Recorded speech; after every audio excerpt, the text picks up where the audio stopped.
Hey, hey, hey! Welcome back. Welcome back to the Virgo channel. My name is Laura. If you're new to my channel, I'm going to do a general message for Virgo.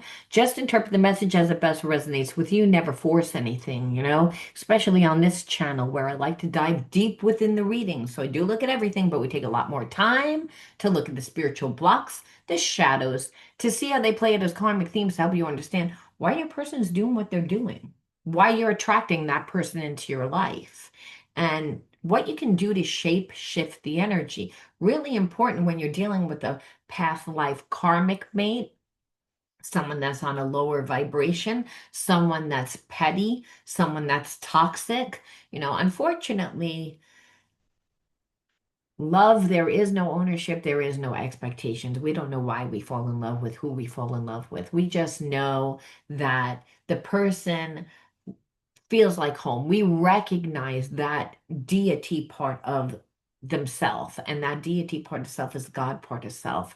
That's felt as empathy and unconditional love. And when we recognize a person due to that energy, there's a sense of really wanting to make it work a lot of times. Real, even if the person's toxic. The key is not to lose yourself in the relationship, but unfortunately, we all know that those relationships, it's really easy to lose yourself in because there's a lot of passion, there's a lot of chemistry, but there's also a lot of turbulence, unnecessary. But both parties have trauma. Everybody has trauma. So the universe always brings you the person that's going to challenge you, that's going to show you what needs to be healed. And so there's a lot of paradox to these karmic relationships. You feel like all different emotions. That's why they say love makes a person crazy, because 1 second you'll be angry, 1 second you'll be happy, 1 second. And it's almost like that person has the power to emotionally, influence you. And so any person that has the power to emotionally influence you would be considered a karmic. Just some people come for a day, some people come for a season, and other people stay for a lifetime. So, it just depends on the lesson. Like if the lesson is just a little lesson, well, the person's not going to stick around long. But they did influence you, they did change you. And that could be for the better or for the worse. Unfortunately, being with someone that's toxic changes us for the worst. And we can see it. We can see it by the way that we look, what it happens to us physically. When we're with somebody that's not good for us, we become sick. It's not uncommon for your hair to thin, for your eyes to all of a sudden have big eye bags, for you to just feel like the life has been sucked out of you. So we don't want to ever get to that point. Recognizing when you're getting there is essentially important. So obviously the readings have a therapy style to them to help you, to help heal you, to help you understand again why everything's happening. Because once you can change your perception, you're able to heal.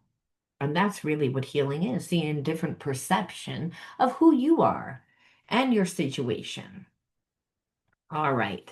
Anything of any importance or relevance to the channel you can find in the description box. Don't forget about my beautiful outer spirit bracelets. You see all these gorgeous bracelets. It's genuine crystal bracelets. I love these bracelets. I mean, I really do. I just don't feel like wearing them today. But they're beautiful. And what you can see, you can mix and match them. What I have here is a stack, Gmail sent a notification that I can't read.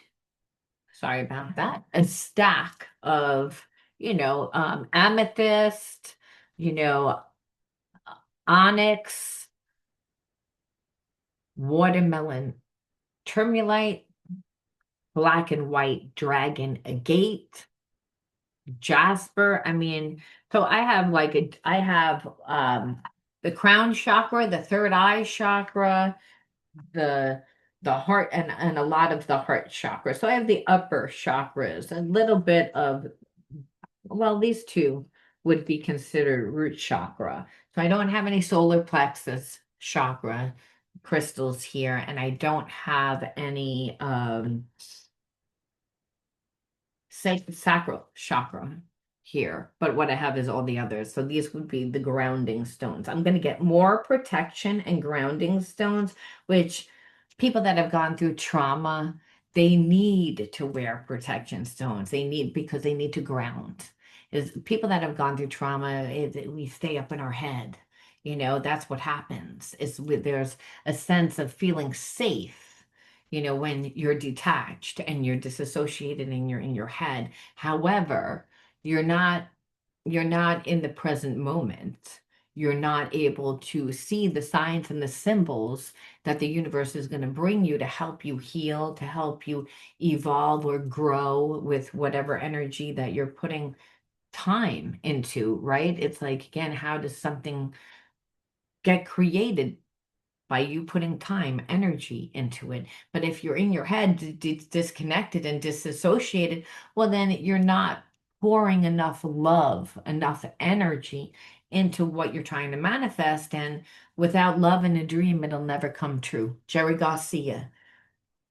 That's what he says in his song. Without love in a dream, it'll never come true.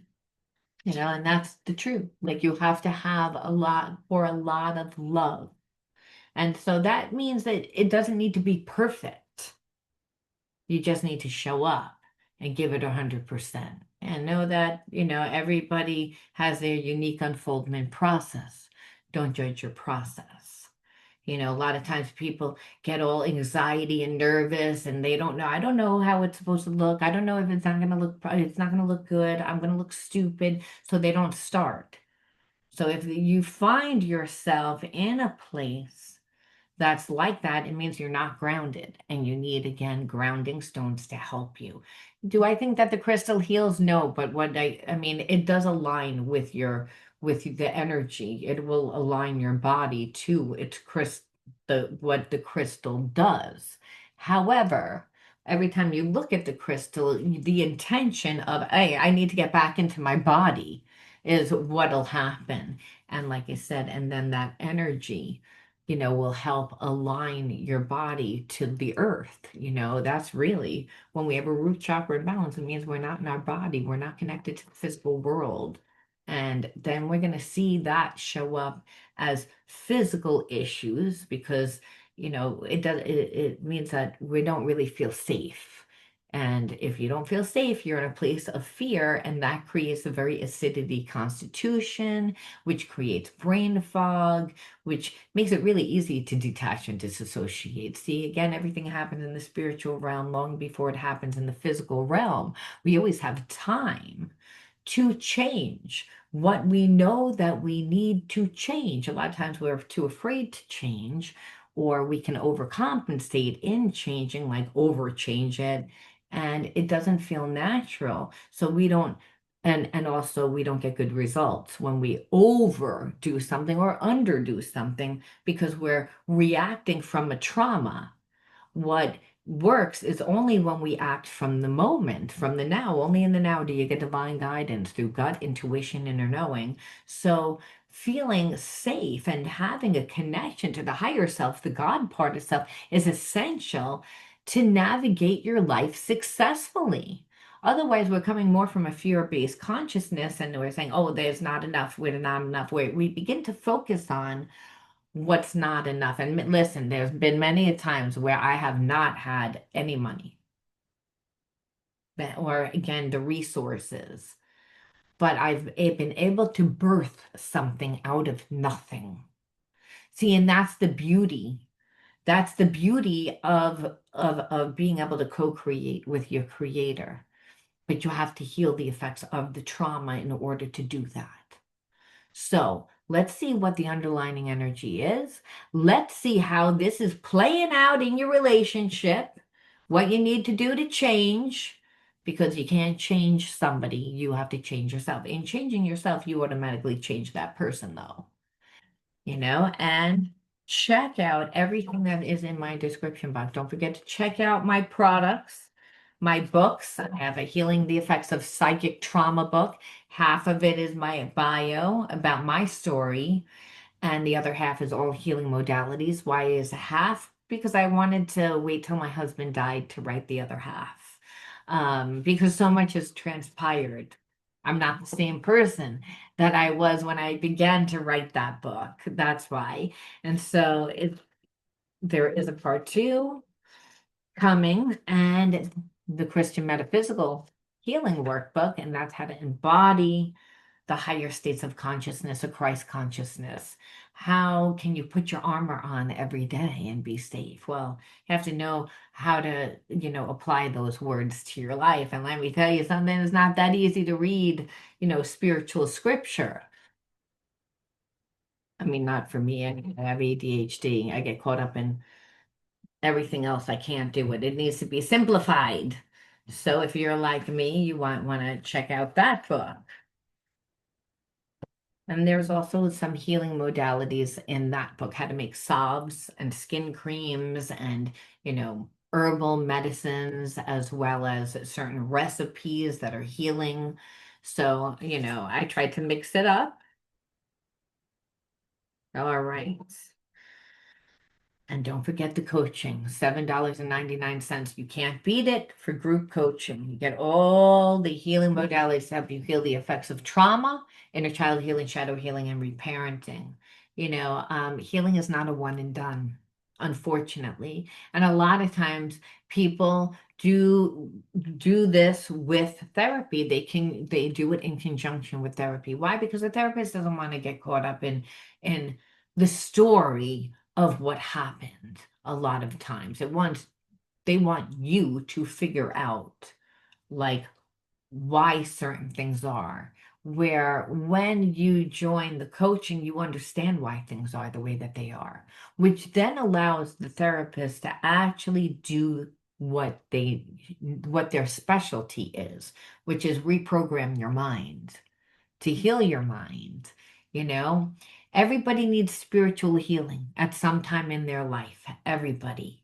Because we all go through experiences that are designed to make us feel inadequate, like there's something wrong with us, like we all have felt shame. We've all have felt victimization. We've all been betrayed. We've all been these emotions that create the trauma.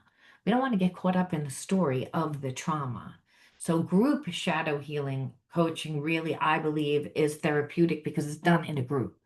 You know, um, you become friends, and that's you learn how to be intimate. And I'm not talking about in the bedroom. I'm talking about how to let your guard down, how to be transparent, how to let somebody in. If you're attracting a person that has a closed heart, well, just because you're friendly and you're nice and you try and let people in doesn't mean that you have an open heart. You know, because you wouldn't be attracted to a person that doesn't have an open heart. It's almost safer to be with a person that doesn't have an open heart if you don't have an open heart. Because having a person with an open heart means that you have to be transparent. It means that you have to be vulnerable. It means that you have to be compassionate. It means that you have to be forgiving. And these are the divine qualities of of masculine and feminine energy, which is the energy of God. Divine feminine and divine masculine. It's all knowing. It's omnipresent, omniscience, and omnipotent. And you have that energy inside of you. However, you believe that there's separation. And we will see it within the reading because you see it through what unfolds within a person's life. People don't need to say, oh, that person needs healing. We can see it when a person needs healing. You can see by the looks of their life. Okay, so let's see what the underlying energy is. All right, shadow dislocation. Let's see. Let's pull another one. That's just detachment from the shadow. So I feel like you're in connection with somebody that's like, that they have a lot of spiritual blockages, like when it comes to being transparent, letting a person in, being vulnerable. They were betrayed at a young age, is what I feel like. So they don't really even know that they're detached from their, their pain 100%. They've been in their addictions for so long. Person that has shadow dislocation, like again, they're detached. They're disassociated. So you may be like, why doesn't this person like acknowledge how they treated me? It's like because they're not aware of all of it. It's so, and patience. So I feel like you've come to the end of your patience and this person knows it. It's like even though that they've been detached, and I feel like they've wanted to be detached, that this is a survival mechanism. And it's a survival mechanism to protect the ego. Now, this person, like I said, I believe has been like this their entire life.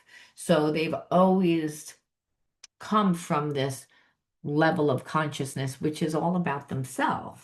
But, trauma happens when you're just all about yourself. You don't make the deep connections. You don't, there's nothing solid in the relationship. And I feel like this was a soul relationship that, hey, you were more than willing to be patient. You were patient. This person took it to the extreme because they didn't want to come back and apologize. And that's why I said there is a part of them that's like, I don't even think that I need to apologize, but they come across as very cruel, very cold, and very calculating. And so part of it is it's beneficial for me that I don't. I clearly notice that there's something wrong because you're not talking to me. But I don't believe that I did anything wrong. So it's again because they're detached. And I feel like this person believes, if anything, I've been patient because I feel like that for whatever reason they think that you should have came back and apologized. And I know that that sounds crazy, especially if the person is like detached from their own feelings. But a person that is always coming from their ego is always going to be coming also from their traumas. They're always coming from a survival mode. So you could have said something and they could have taken it the wrong way, is what I feel like. Like when it's convenient for this person. So, and what happened is that this person actually, like, because you weren't like kind of giving it up sexually to this person, they got tired. They got mad because of the dry spell. It's like this person was like, I'm really attracted to you. I like you, but I'm not going to treat you like I like you. I'm going to love bomb you. I'm going to tell you all the right words. I'm going to chase you for a little bit. And that's my 100%. But I feel like you felt like it wasn't transparent. I feel like you felt that it was as surface as it looked. And that's the problem. It's like this person, I feel like sees it as rejection because what they're used to running around with are lower energies that will sleep with a person first and then get to know them because they're insecure. They let that person normally run the show. So it's about them just being unfair and not really believing that they're unfair because it's like, this is how I've always been. And this is how I've always, I'm sorry to say this, but I kind of feel like this person's a narcissist and was spoiled by their mama. That's the energy there. It's almost like I've never had to be accountable. I've never had to know.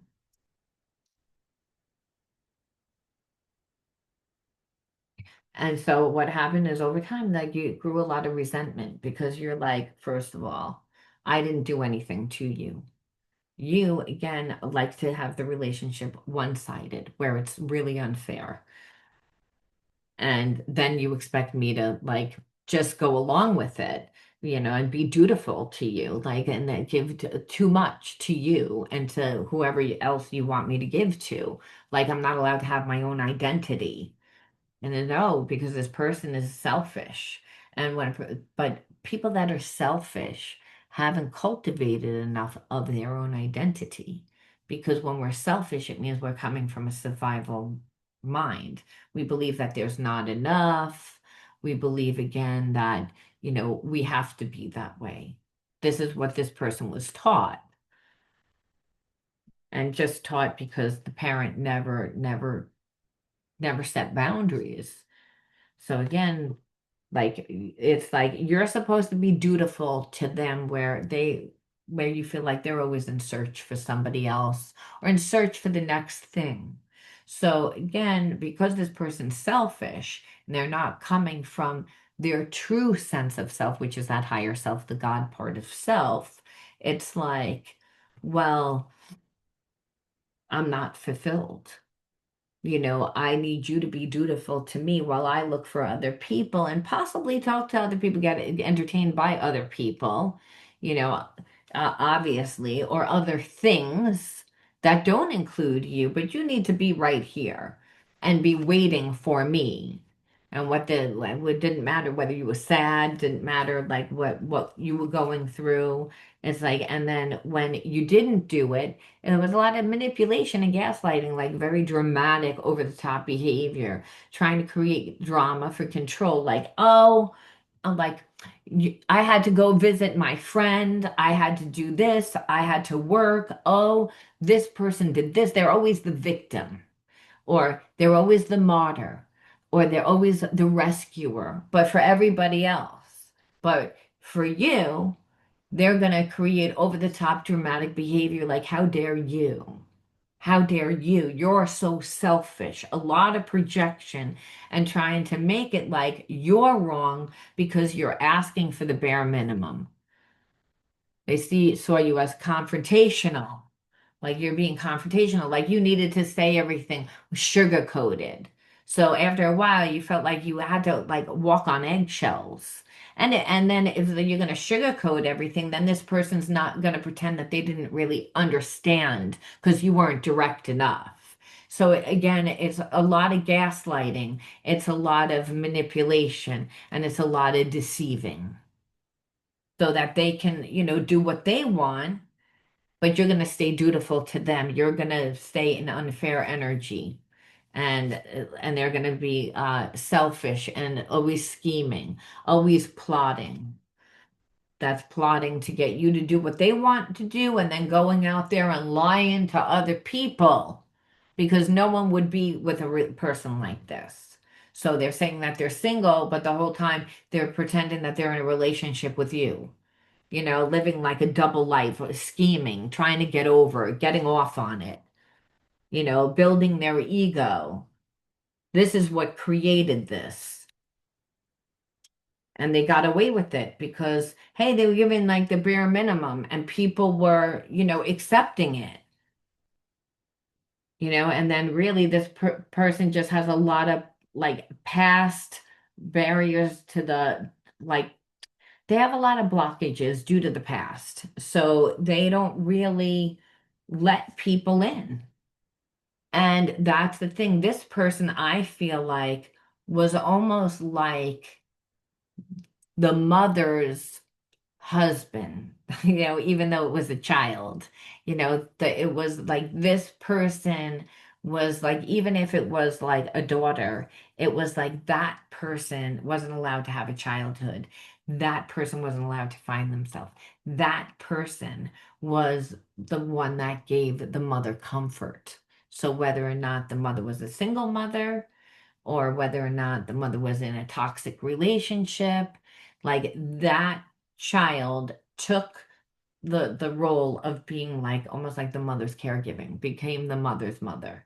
And so they don't like monogamous relationships because they were never really able to find themselves, which is why they're selfish and why they again need a more than one person for supply. If you haven't created yourself and you don't really know who you are and you're not really fulfilled in life, then you're going to get caught up in the addictions. You're going to get caught up in like just wasting your time, like having bad habits because, hey, well, it's you're dealing with the anxiety.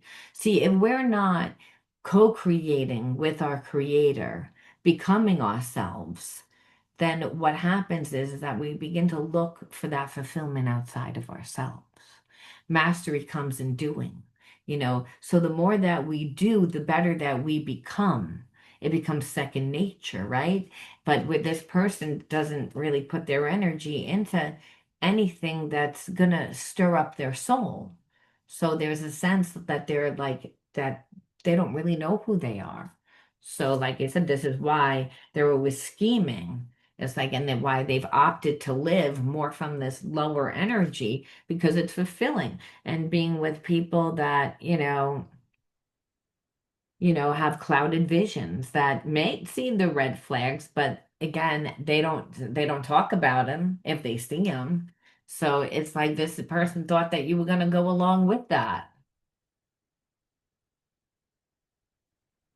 And now it's almost like they pushed it to the place where, is there even enough? Did they even give enough to you between running around, getting attention from other people, plotting and scheming? Even if they were with you, they were plotting and scheming, they were there when you weren't there. And the way that you had to be there was very dutiful to them, paying attention to their needs, their wants. Is there really enough there to fix this?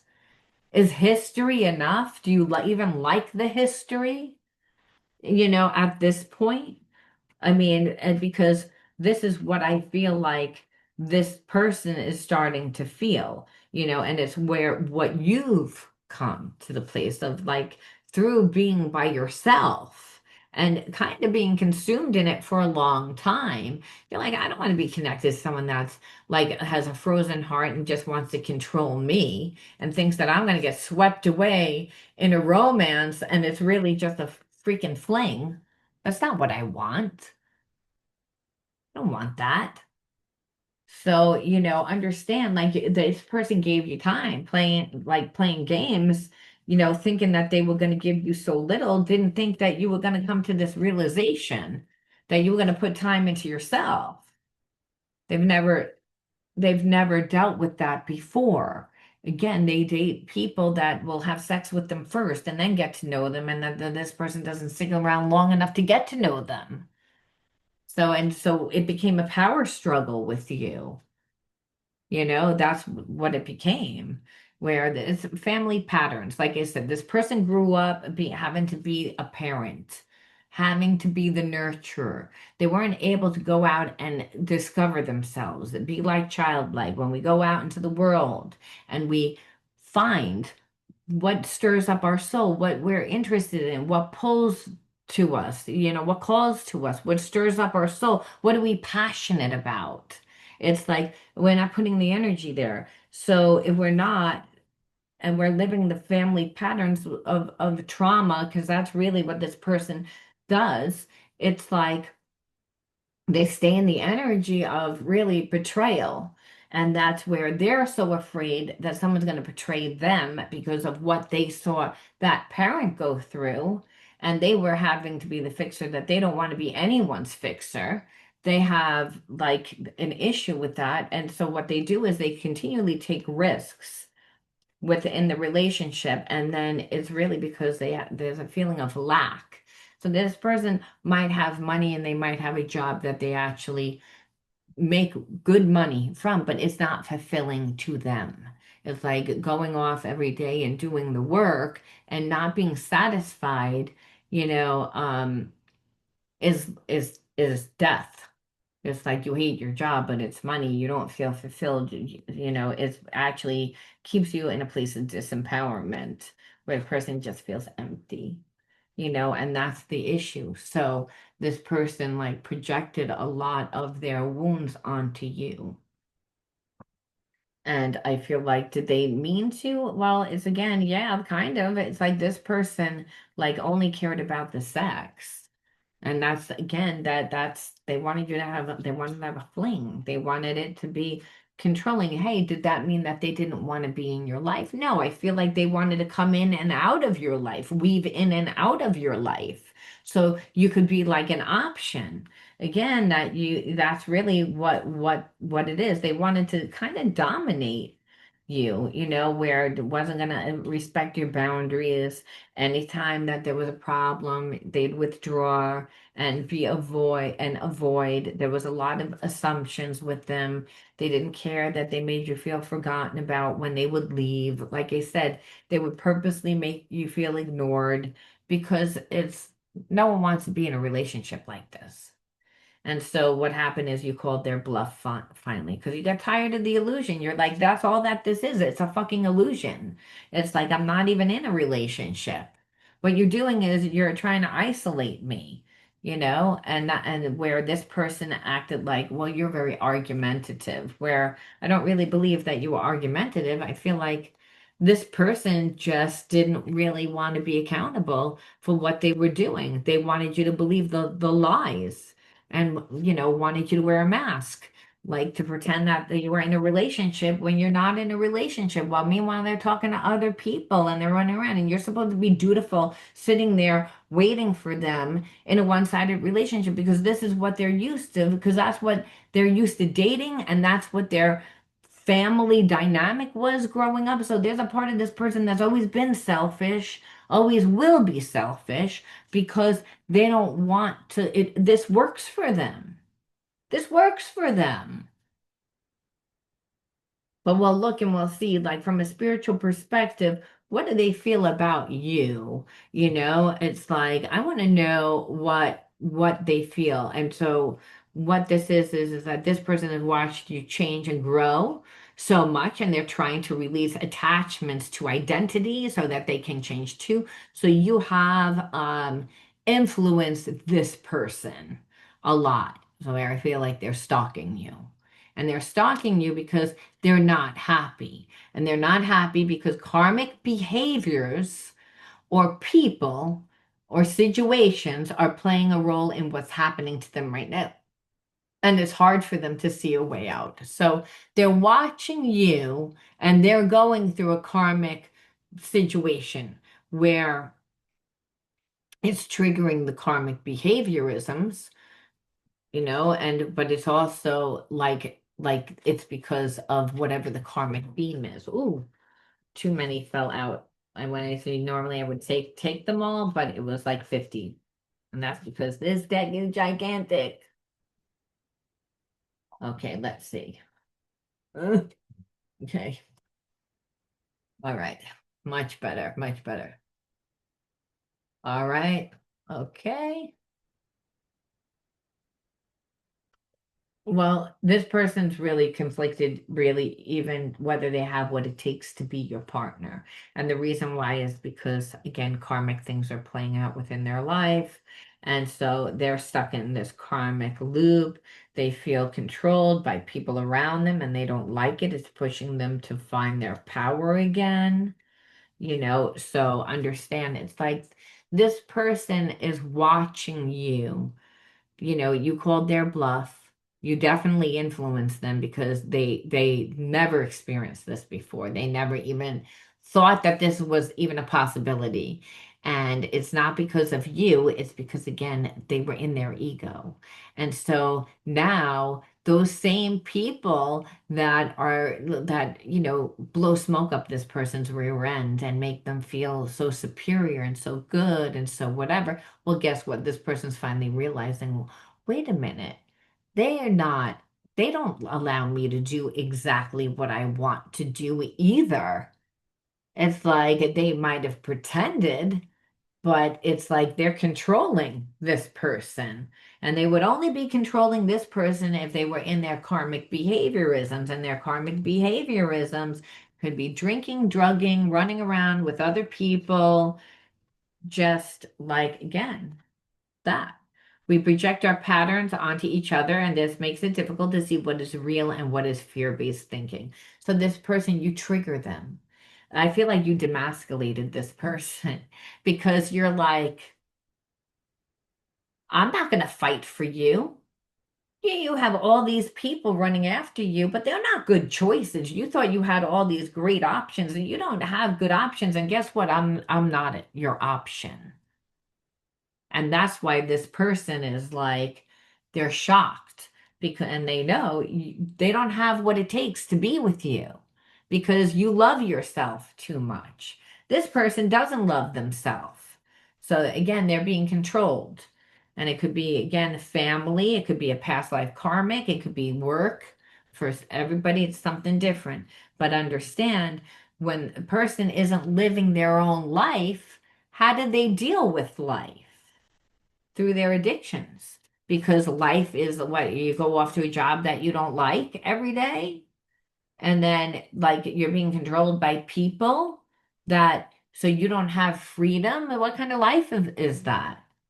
It's not a good life, you know? And so that's what this person sees, and they don't like it, you know? And that's why they've hurt you and they're sorry and they hope that you can forgive them someday and understand they were reacting from a place of fear. They see that now. They see the patterns now, but they didn't see them for a long time. They acted like it was you. Again, they projected, but they said that it was you, and then they didn't come back and apologize, and they didn't fix it, and they really thought who they were. And what I feel is they went to somebody else and they're not happy because it's like, hey, they're being controlled now by other people. That's not really what they wanted, understand that, and that's what it is. This person like made a wrong choice. And I say that because it's like their heart is with another right now, and they have to finish this karmic contract in order to be free. So they're in this horrible connection with somebody that's controlling them, that's dictating to them. And they actually had to go through this whole thing in order to see the difference between that person and you, that person's a karmic. You weren't a karmic. That they're starting to see, like they didn't know. And that's because again, they didn't have an identity. And so here it is, you're asking for them to meet you eye to eye and equal, but they actually thought that they were, but they were selfish. They've never had to. So they were looking at you like you were crazy. But now they're starting to see, well, I wasn't, like you said, it's like they weren't. So this person is like, it says, we are the alchemists. We transform fear into love and shadow into light. Well, I don't think that they're saying that. I think that, that's what the universe is saying. It's saying, well, this relationship was here to help them alchemize their ego, that was keeping them in a relationship with someone that's like, controlling them, whether that's family, whether that's again a past karmic, whether that's people at work. It's this person doesn't have their own identity. And they don't have their own identity because our identity is connected to our passions, our hobbies, our interests, where we're putting our time and what's opening up for us. Understand the universe always conspires to make a way where there is no way just for you, and that's through, you being interactive. And so, when you're putting your energy somewhere, it doesn't matter like what's happening in your environment. See, you're not affected by this person, and that's affecting them because it's making them have to look at themselves. And again, what they say is, I actually don't have what it takes to be with you, but you inspire me because you've showed me a different way. Like, I'm not satisfied. I always pick the wrong people, so I don't have deep, intimate relationships. Since you haven't been in this person's life, they've done nothing but stalk you and watch you on social media and watched you change, and they actually have feelings for you and see that you're a good person and see, I could have had could have did better with this, and I could be a better person. That's huge. Even though this isn't a love story, because like I said, at this point, they're they're not even on your level, and they don't just think you would never even have me. So I'm not even gonna, explore that option. And that might not be true. You may be like, I would if this person would come to me, but they're not secure enough. They're not on your level to actually be that transparent. which is, again, what the problem has been the whole time. This person has to surrender their ego first and then do their healing in order to be transparent and, really let you in. Okay, so you're a mirror of who and what comes into your life. So the best that we can do in a situation like this is say, why did the universe bring me this person? What did I need to learn?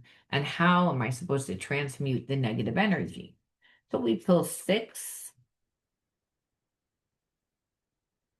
and we will see.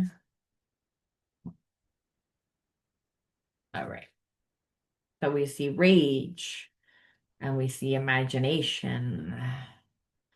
I see neglect. We see water. And what we see is space.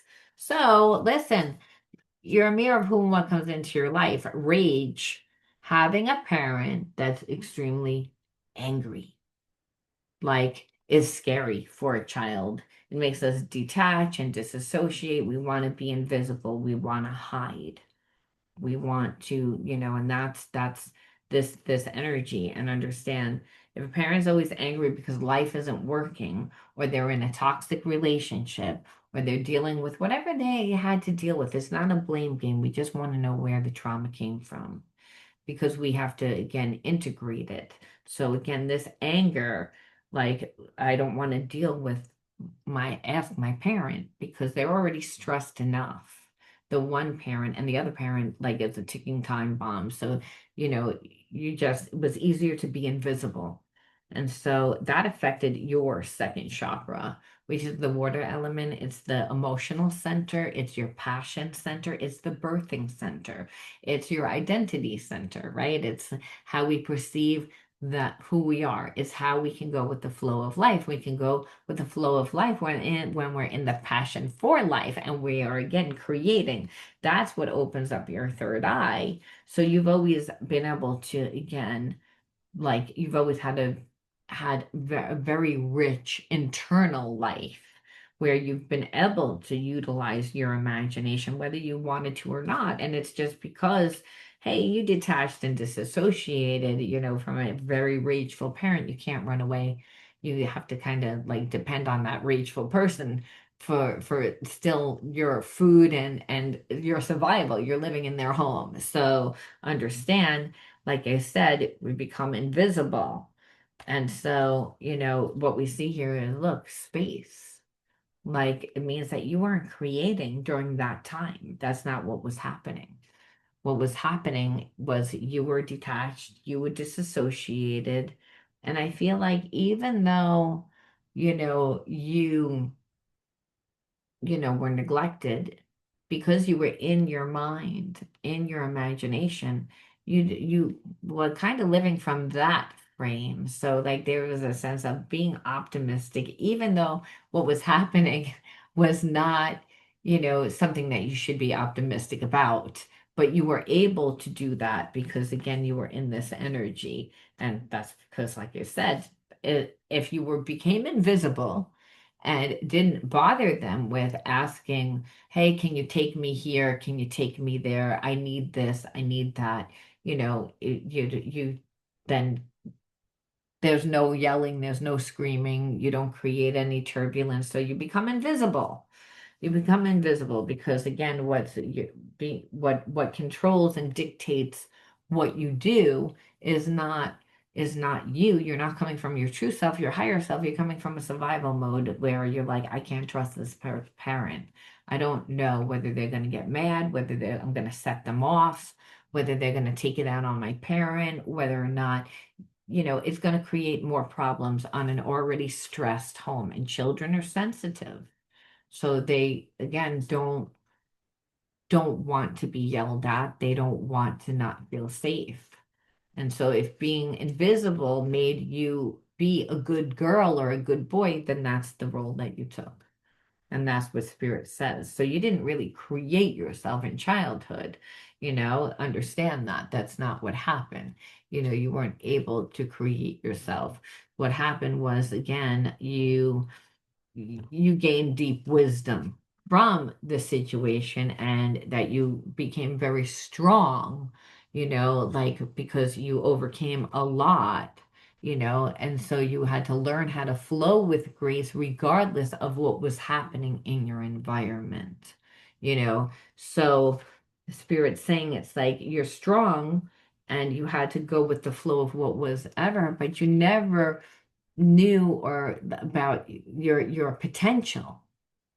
And again, that you actually like can achieve great things. Like it's like you may think that you can't, but Spirit says, no, you just needed to alchemize the negative energy and then become the alchemist of your life. And that's to transmute the negative energy by embodying a new consciousness. And that would not be to be wrapped up in a person that, is being controlled by other people, that isn't happy, that expected you to be in a one-sided relationship, expected you to be dutiful, that would love to come back and try to like manipulate. And Spirit says, no, it's time for you to live out loud, unapologetically, be true to yourself. And when you do, you're going to find your tribe. You're going to find people that connect with you, that like what you're doing. It's again, and those people you want to sit with, those people that are clapping for you is what you want to do. It's like, because that's what's going to lead you to brighter horizons. Like, you're going to be able to then envision a better future. There was no better future to envision because you haven't embodied it. What helps us manifest is actually becoming what we want to see within the world. But if you're not putting the energy there, then what happens is that nothing winds up manifesting. So you have a very rich internal, like a spiritual mind. So you'll be able to create. But once you actually take the bold action by going into uncharted waters, well, you're going to see the brighter horizons. And along the way, you meet the friends that are going to support you and love you because you're true to yourself. That's the way we alchemize that negative energy. And we end off with one more from Spirit, and it says, affirm, listen to yourself, and acknowledge the needs of your own soul right now. That you assert yourself. Wait, I assert myself and attain your own power. Be brave and gentle and don't have to be afraid of others, and respect yourself and know that you're respected by others. We've been getting this one a lot lately. That Spirit says it's all about you right now. It's not about being in a relationship. You had to go through this relationship, go through this experience to alchemize the energy of, that you weren't able to create anything in childhood if, again, you were so afraid or not as best. You weren't able to pour as much love into whatever it is. So whatever you've wanted to manifest you haven't been able to birth. And that's because part of the reason is you have to go into uncharted waters to make that happen. I'm going to leave that there. You let me know how you resonated. Don't forget to check out the stuff in the description box. And don't forget about my shadow healing coaching program. Be true to you. Love you guys. Talk to you later. Bye.